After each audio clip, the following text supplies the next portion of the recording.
Lead India के सभी दर्शकों को भारत माता की जय, वंदे मातरम। दोस्तों, अभी हम आए हुए हैं वर्सोवा विधानसभा में अवनीश सिंह जी के ऑफिस में। तो हम यहाँ इनसे जानने के लिए आए हैं। पिछले 5 साल से दिन रात एक करके वहाँ पे मेहनत किए थे और इलेक्शन में बेसिकली वही टिकट के लिए लोग तो होता ही है कि हमें टिकट मिलेगा, इलेक्शन लड़ेंगे, समाज के सेवा करेंगे। तो सेवा तो किए, लेकिन इलेक्शन से पहले किए। तो अभी उनका क्या रणनीति है, क्या करने वाले हैं? लास्ट टाइम पे आपका नाम नहीं आया, तो जब नाम नहीं आया तो आपको कैसा लगा? देखिए, तो सबसे पहले तो मैं ये बताना चाहता हूँ कि मेरा डे वन से उद्देश्य था कि राजनीति जो है एक समाज सेवा का माध्यम है और मैंने उसी उद्देश्य से अपने सामाजिक और राजनीतिक कार्य को किया है। और ये बात अलग है कि एक राजनीतिक कार्यकर्ता होने के कारण एक राजनीतिक महत्वाकांक्षा भी होती है। हमको लगता है कि हमको पार्टी मौका देगी और लोग चुनेंगे तो लोगों का काम करने के लिए हमारे पास और ताकत आएगी। और ऑब्वियसली अगर टिकट नहीं मिलता है तो दुख तो होता ही है, लेकिन मुझे पूरा भरोसा है और मुझे पूरा यकीन है कि राजनीति जो है एक प्रोसेस है और इसमें आपको अपना काम करते रहना चाहिए, दिन रात करते रहना चाहिए और एक टारगेट लेके राजनीति कभी नहीं करना चाहिए कि हमको कॉर्पोरेटर बनना है, एमएलए बनना है, एमपी बनना है। और आप अपना काम करते रहिए, बाकी चीज़ें जो है अपने आप मटेरियलाइज होती हैं। जी सर, सबसे पहले वैसे आपका इंट्रोडक्शन की ज़रूरत तो है नहीं। आपको वर्सोवा और गोरेगांव यहाँ की, आप मुंबई में भी कहीं भी बोला जाए तो आपका पहचान अपने आप ही मालूम हो जाता है। फिर भी हमारे लीड इंडिया कुछ श्रोतागण के लिए अपना छोटा सा इंट्रोडक्शन बता दीजिए। जी, मेरा नाम अवनीश तीर्थराज सिंह है और मैं मुंबई कांग्रेस में जो प्रदेश कांग्रेस कमेटी है उसमें जनरल सेक्रेटरी हूँ और नॉर्थ इंडियन सेल का वर्किंग प्रेसिडेंट हूँ मुंबई का, और उपनगर कुश्ती संघ का अध्यक्ष भी हूँ। और मैं कांग्रेस पार्टी का एक कार्यकर्ता हूँ जो पार्टी के लिए दिन रात काम करता रहता हूँ। सर, अभी ये इलेक्शन ख़त्म हो गए, आपके महाविकास अघाड़ी के कैंडिडेट जीत के आए हुए हैं और अच्छे मार्जिन से जीत के आए हैं। आपका रणनीति क्या है? अब इस किस तरह से देखते हैं वर्सोवा विधानसभा का और किस तरह से आगे लेके जाने का सोच रहे हैं? देखिए, वर्सोवा विधानसभा के जो लोग हैं और वो पिछले 10 सालों से जो यहाँ के जनप्रतिनिधि थे उनसे थोड़ा निराशा हुई थी उनको, और उनको चेंज चाहिए था। और हम लोगों ने, हमारे पार्टी के बहुत सारे नेता, शिवसेना उद्धव ठाकरे ग्रुप के कई सारे नेता जो ज़मीन पे कई सालों से काम कर रहे हैं और एक बदलाव लाने के लिए वो मेहनत कर रहे थे। और जब ये सीट जो है उद्धव सेना के खाते में चली गई तो उनके पार्टी से हारून खान जी को मौका मिला और हम सब लोगों ने मिलके उनको जिताने का प्रयास किया और वो जीते भी। दुर्भाग्य से पूरे महाराष्ट्र में कांग्रेस और गठबंधन की स्थिति उतनी अच्छी नहीं थी, लेकिन वर्सोवा ने यहाँ पे क्लियर मैंडेट दिया और हारून खान को विजयी बनाया। तो ऑब्वियसली उम्मीद है लोगों को कि यहाँ पे अपेक्षाएं हैं यहाँ के लोगों की, वर्सोवा के लिए काम होगा और वर्सोवा का विकास होगा। और मुझे उम्मीद है कि हारून खान जी सब लोगों को साथ में ले जाके, सारी पार्टियों के, अपने गठबंधन की पार्टियों को साथ ले जाके इस क्षेत्र का विकास करेंगे। सर, आपने भी देखा है 10 साल का यहाँ और उससे ज़्यादा का भी कार्यकाल देखा है। यहाँ पे ऐसा क्या नहीं हो पाया जिस कारण से पब्लिक चेंज का ऑप्शन ढूंढ रहे थे और फिर हारून खान जी आए हैं, आपके विकास अघाड़ी के हैं, तो कैसे, क्या आपका प्लान है, मास्टर प्लान है? आपने भी बनाया होगा मास्टर प्लान, जो वर्सोवा को इस तरह से प्लान करेंगे, इस तरह से डिजाइन करके आगे लेके जाएंगे। तो क्या नहीं हुआ और क्या करना चाहिए था आपको? देखिए, वर्सोवा की जो समस्याएं हैं वो जैसे हर विधानसभा की जो समस्या होती है, बेसिक समस्याएं तो हर जगह हैं। और वर्सोवा की जो कुछ मूलभूत समस्याएं हैं उसमें एक है जेवीलार का काम पूरा नहीं होना। आप देखेंगे कि हमारा एसबी रोड तक काम हुआ है, लेकिन एसबी रोड से जो लिंक रोड के बीच वाला जो पोर्शन है उसका काम बहुत सालों से रुका हुआ है और उसका कारण भी नहीं समझ में आता। बीजेपी वाले बोलते हैं डबल इंजन की सरकार, 14 से 19 फडणवीस साहब थे, 5 साल थे, केंद्र में भी उनकी सरकार थी, लेकिन उसका कारण हम लोगों को आज तक नहीं पता चला कि वो काम क्यों नहीं हो रहा है। उसकी वजह से जब भी कोई ईस्ट से वेस्ट में आता है, एसबी रोड पे ड्रॉप होता है, उसको लिंक रोड में कहीं भी जाना रहता है, 4 बंगला, 7 बंगला, यारी रोड, लोखंड वाला, उनको घंटों जाम में फंसा रहना चाहिए, मतलब फंसे रहते हैं। तो सबसे बड़ी समस्या ये है कि जेवीलार का काम पूरा होना चाहिए। एक दूसरा काम है जो गोरेगांव विधानसभा और वर्सोवा विधानसभा दोनों विधानसभा को अफेक्ट करता है, वो राम मंदिर का जो फ्लाईओवर है। वो आप देखेंगे कि वो राम मंदिर में ही एसबी रोड के पहले ड्रॉप हो जाता है, जबकि उसका जो है पूरा रिलीफ रोड तक एक एक्सटेंशन भी है, वो भी कई सालों से रुका हुआ है। तो ये दोनों ब्रिज का पूरा काम नहीं होने की वजह से वहाँ पे ट्रैफिक की बहुत ज़बरदस्त समस्या है। कुछ डीपी रोड है जिनका डीपी में रिजर्वेशन 91 के डीपी से है, लेकिन आज तक काम नहीं हुआ है। तो ये सारी समस्याएं हैं। हमारे यहाँ एक प्रॉपर हॉस्पिटल नहीं है, गवर्नमेंट हॉस्पिटल। हमको अगर हमारे वर्सोवा के किसी भी लोगों को कोई बीमारी होती है तो उनको केएम जाना पड़ता है, सायन जाना पड़ता है और विलेपार्ले जाना पड़ता है। तो एक हॉस्पिटल की बहुत ज़रूरत है, एक कॉलेज की ज़रूरत है जहाँ पे हमारे वर्सोवा के लोग या लोकल लोग जो है वहाँ शिक्षा ले सके। और मैंने पिछले कई सालों से देखा है कि यहाँ पे आग की घटनाएं बहुत होती हैं, फायर का इशू होता है। हमारे वर्सोवा विधानसभा में रिजर्वेशन है फायर स्टेशन का, लेकिन वहाँ पे बहुत सालों से मतलब उसका डेवलपमेंट नहीं हुआ है। तो कोई भी आग की घटना होती है तो हमको मलाड से आता है, गोरेगांव से आता है, अंधेरी से गाड़ी आती है दमकल की, तो उसमें बहुत टाइम लगता है और तब तक काफ़ी नुकसान हो जाता है। तो ये सारी मूलभूत समस्याएं हैं जिस पे काम करने की ज़रूरत है और मुझे लगता है कि इस दिशा में काम होगा अगले 5 साल में। सर, वर्सोवा का अभी मैं वहाँ पे होके आया हूँ, अभी इलेक्शन में भी काफ़ी जगह घूमा टहला, लोगों से बात किया। वहाँ का एक मूल समस्या ये भी है कि रोड पे कचरा होना और ये फेरी वाले रोड ब्लॉक करके रखते हैं, ट्रैफिक की समस्या है। तो उसको किस तरह से देखते हैं कि वो कि और पानी कुछ तो मुझे पानी का भी बोले, पानी का उतना नहीं, लेकिन जितना कचरे का समस्या है, रोड ब्लॉकिंग का है, उसके बारे में कुछ है क्या आप लोग के पास मास्टर प्लान या प्लान कुछ भी? देखिए, ये पूरे मुंबई में एक मेजर इशू है क्योंकि 2022 से चुनाव नहीं हुए हैं कॉरपोरेशन के, और जो एक कॉरपोरेटर होता है वो एक ब्रिज का काम करता है आम जनता और कॉरपोरेशन के बीच का, और उनकी समस्याओं को कॉरपोरेशन में उठाता है और बीएमसी ऑफिस में जाके अधिकारियों से बात करके उसका तत्काल निवारण किया जाता है। लेकिन पिछले 2.5-3 साल से कॉरपोरेटर नहीं है, बहुत दुर्भाग्यपूर्ण चीज़ है ये।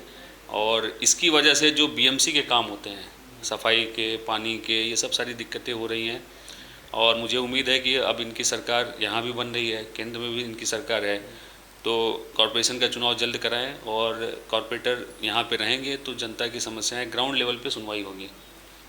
सर, एक था पीछे फिर से जाते हैं और हम ये जानने की कोशिश करते हैं, जब आप घर पे से डेली ये बोल के जाते हैं कि हम अपने विधानसभा को सेवा करने के लिए जा रहे हैं, घर से सेवा करने के लिए जा रहे हैं अपने क्षेत्र में, वो भी मेरा फैमिली, आप बोल रहे थे वो भी मेरा फैमिली है, उस फैमिली को भी देखने के लिए जा रहे हैं। आप डेली घर से निकलते थे, लेकिन आपको जब लास्ट में ये चीज़ें घर पे ये मालूम पड़ा कि शायद आज जिससे मुझे ये सेवा करने का नहीं, किसी और को सेवा करने का मौका मिला, तो आपको कैसा लगा, आपको फैमिली को कैसा लगा?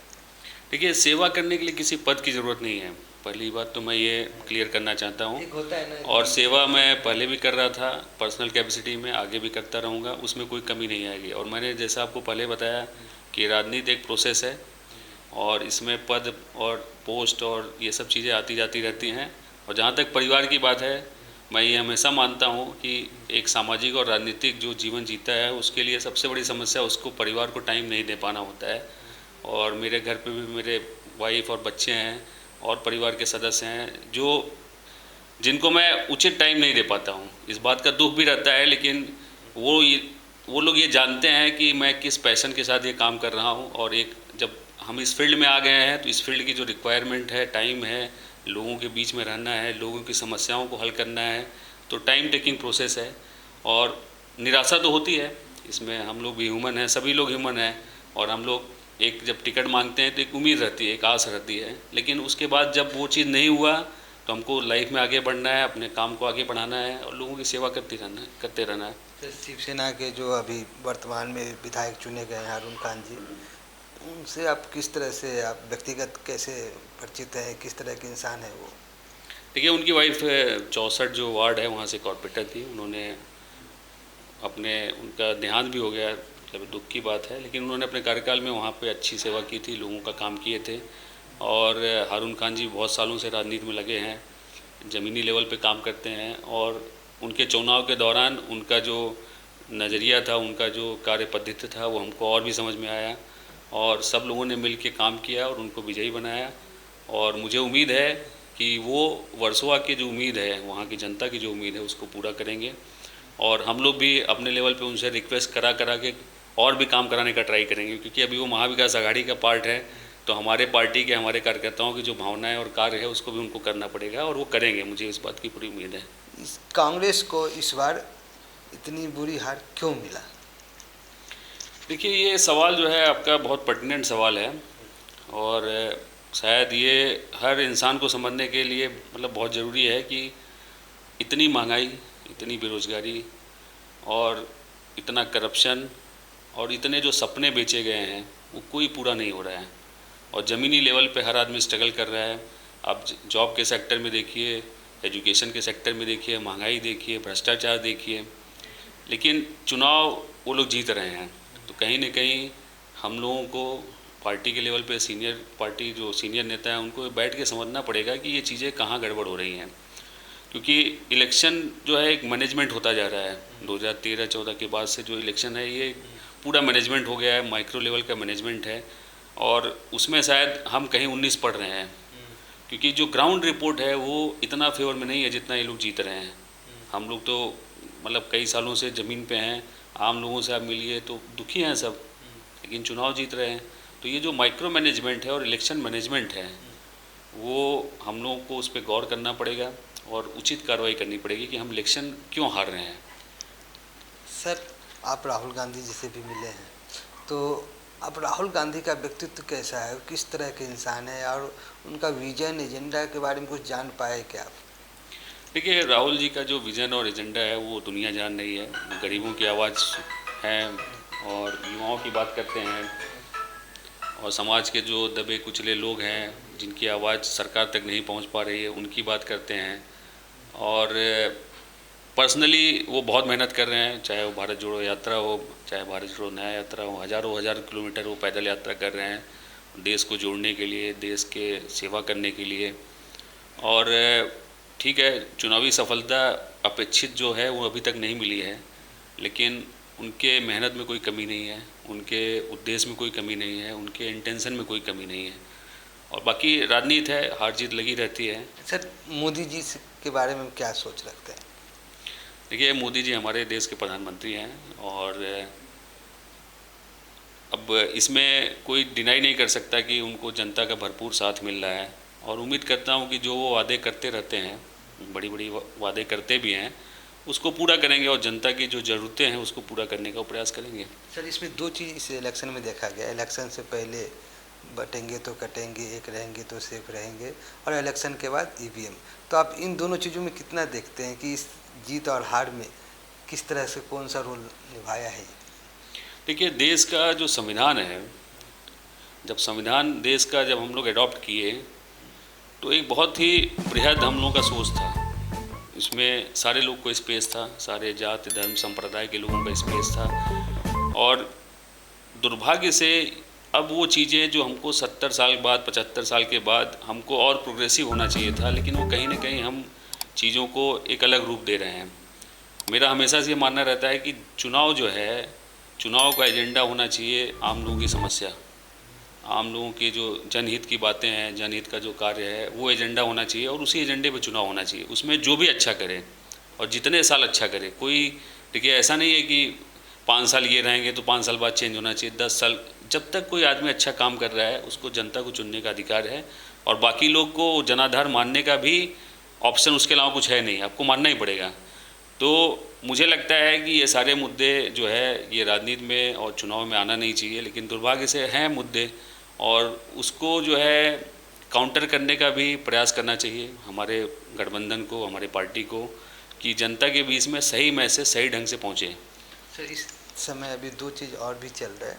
एक तो चल रहा है कि संभल में और एक राजस्थान में अजमेर का दरगाह या जो भी आप बोल सकते हैं, वो बोल रहे हैं कि वहाँ पे मंदिर था और ये मंदिर मस्जिद चल रहा है। तो आप इस तरह कैसे देखते हैं? मैंने अभी इसका आपका जवाब दिया कि ये मुद्दा कोई मुद्दा, देखिए मुद्दा बनाने वाली बात हो जाती है। आज देश में करोड़ों लोग हैं जो दोनों टाइम का खाना नहीं पाते, हज़ारों लाखों लोग हैं जो रोज़गार नहीं पाते हैं और महंगाई से हर आदमी त्रस्त है। हम उनकी बात करते हैं और ये कानून व्यवस्था की बात है, लॉ एंड ऑर्डर की बात है। हमारे देश में एक कानून व्यवस्था है, उस ढंग से ये सब चीज़ें देखी जाएंगी। बांग्लादेश में जो हिंदुओं पे हो रहे हैं अत्याचार, उसको कैसे देखते? गलत है, कहीं भी किसी के ऊपर अत्याचार नहीं होना चाहिए, चाहे वो अल्पसंख्यक हो चाहे बहुसंख्यक हो।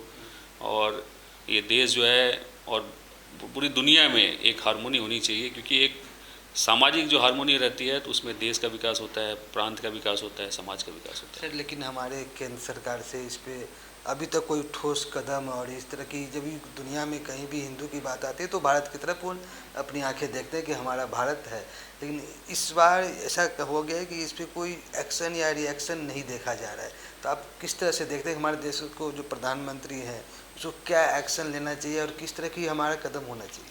देखिए, इसमें जो भी उचित कार्रवाई है और त्वरित कार्रवाई होनी चाहिए, और कहीं भी चाहे अल्पसंख्यक हो चाहे बहुसंख्यक हो, कहीं भी गलत हो तो उसमें जो उचित कार्रवाई है एज ए कंट्री, क्योंकि क्या ये बायलैटरल इश्यूज़ हैं, इसमें बहुत सारे लिमिटेशंस भी होते हैं, उसके बावजूद भी आप जो है वहाँ के राष्ट्राध्यक्ष से बात करिए और इस चीज़ को ख़त्म करिए, ऐसी उम्मीद है। सर बहुत सारे इशू हैं, बहुत सारी चीज़ें बातें करने के लिए, लेकिन फिलहाल मैं ये जानना चाह रहा हूँ कि अब आप क्या करने वाले, जैसे कॉरपोरेटर का भी इलेक्शन आ रहे हैं, या फिर क्या है आपका मोटिव? देखिए, मैंने पहले ही आपको बताया कि हम कॉरपोरेटर, एमएलए, एमपी बनना है ये उद्देश्य रख के राजनीति नहीं करते हैं, और जिस दिन चुनाव डिक्लेयर हुआ, जिस दिन चुनाव ख़त्म हुआ, जिस दिन रिजल्ट आया, उसके बाद हम लोग फिर से उसी तरीके से लग गए हैं जैसे चुनाव के पहले लगे थे, और आगे भी लगे रहेंगे। बाकी जो है, बाकी हर चीज़ इसका बाई प्रोडक्ट है, और मुझे उम्मीद है और भरोसा है कि हम काम करते रहेंगे।